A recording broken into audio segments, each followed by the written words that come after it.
দুর্নীতিতে বিশ্ব champion BNP দুর্নীতির বিরুদ্ধে আন্দোলন করবে, এটি বছরের সেরা জোকস। মির্জা ফখরুলের মন্তব্যের প্রেক্ষিতে এই মন্তব্য আওয়ামী লীগ সাধারণ সম্পাদক ওবায়দুল কাদেরের। ভারতের নির্বাচন প্রসঙ্গে তিনি বলেন যে বাংলাদেশের সম্পর্ক ভারতের সরকারের সাথে কোনো ব্যক্তি বা রাজনৈতিক দলের সাথে নয়। সন্ধ্যায় ধানমন্ডির আওয়ামী লীগ কার্যালয়ের সংবাদ সম্মেলনে এসব কথা বলেন ওবায়দুল কাদের। ডক্টর ইউনূসের মামলা প্রক্রিয়া নিয়ে মার্কিন উদ্বেগের জবাব দেন তিনি। সোহান খানের প্রতিবেদন।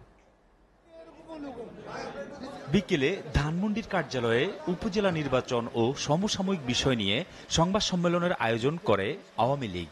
এ সময় যোগ দেন দলের সাধারণ সম্পাদক ওবায়দুল কাদের সহ সিনিয়র নেতারা। Thank you for coming.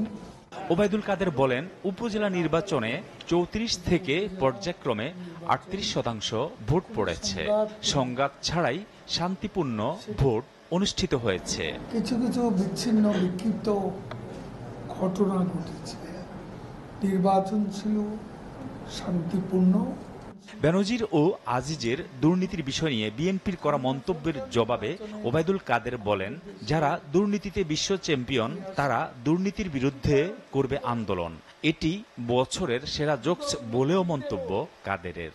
দুর্নীতিবাজ দল বিএনপি দুর্নীতির বিরুদ্ধে আন্দোলন করবে, এটা বছরের সেরা যুগ। আশরাফুল হুদা, রকিবুল হুদা, কহিম, এদেরকে কারো সৃষ্টি করেছে।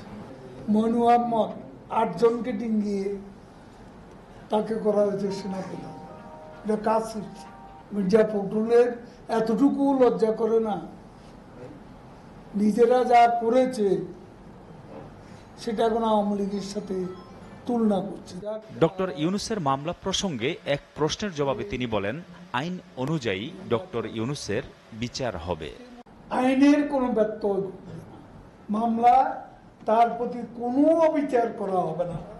জাতিসংঘ ও মার্কিন যুক্তরাষ্ট্রে এবং ইউরোপীয় ইউনিয়নের নিষেধাজ্ঞা উপেক্ষা করে ইসরায়েল কর্তৃক ফিলিস্তিনের উপর গণহত্যার বিষয়ে কড়া সমালোচনা করেন ওবায়দুল কাদের। নেতানিয়াহু আমেরিকাকেও পাত্তা দেয় না, জাতিসংঘকেও পাত্তা দেয় না। তারা একটা বড় শক্তি